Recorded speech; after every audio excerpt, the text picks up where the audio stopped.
Yeah, like I said, yeah, so Dathan, and then after Dathan, it was Arabah, and then Ajnadayn. But still, that battle happened after Khalid ibn al-Walid went through Syria based on the date of Marj Rahid.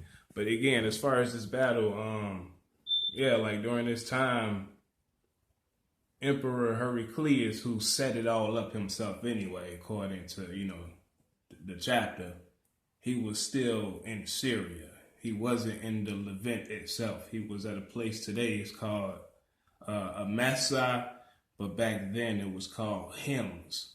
And you know what? If it's not in that little region of Sanur, it's definitely close to it because it's not that far from Tamur. Actually, it's west of Tamur. So it's not far from the area that Khalid ibn al-Walid eventually went through anyway. But as far as this time period, which would be after the fact, Heraclius was there at that place, Hims, when this battle happened. Now, also, just like, the first chapter, the conquest of Syria, Theodore Trithyrius, who was the brother of Heraclius, had fought there. He was the person that led the Roman army and fought there. So he would be the dude that's over 100,000 guys. But they ended up losing anyway, which is another curious factor to me. Not discounting the fact that everywhere that he'd been to prior to this point, he was successful at. It's just that, like, again, based off that same chapter, the first one, the conquest of Syria, they was given like 3,000 men each because you had three main factions that everybody followed under at first that, came from Arabia that Khalid ibn al-Walid wasn't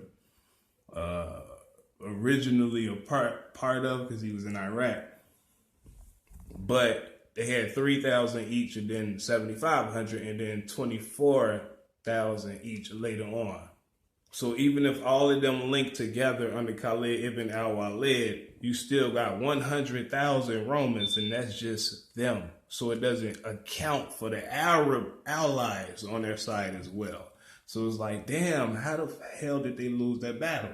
So I guess it kind of makes the point as far as like Khalid ibn al-Walid being greatly recognized for being victorious, facing those type of odds. So that's what happened there. They ran off the remainder of the men. So then, like, after that happened, Heraclius, just like I mentioned already, because everything is in accord in the very first chapter, as far as the conquest of Syria, 2 chapters ago, before this one, he was real disappointed. So he went back to Turkey. He went to Anatolia, but he went to Antioch, which is in northwestern Turkey. That's when the whole little conversation between him and Theodore occurred, and that's when he took him off of his command. So that's how the story goes. But shortly after that battle, it was another place or valley, and it's called Yasuka. I couldn't find exactly where it's at. I typed it in so many different ways. I looked through Jordan, Syria, and the Levant. Couldn't find the exact spot. It was another hint, but I couldn't find shit on the word either, which is Al-Fawara, which is supposed to be like at the mouth of this valley, someplace at the mouth of this valley.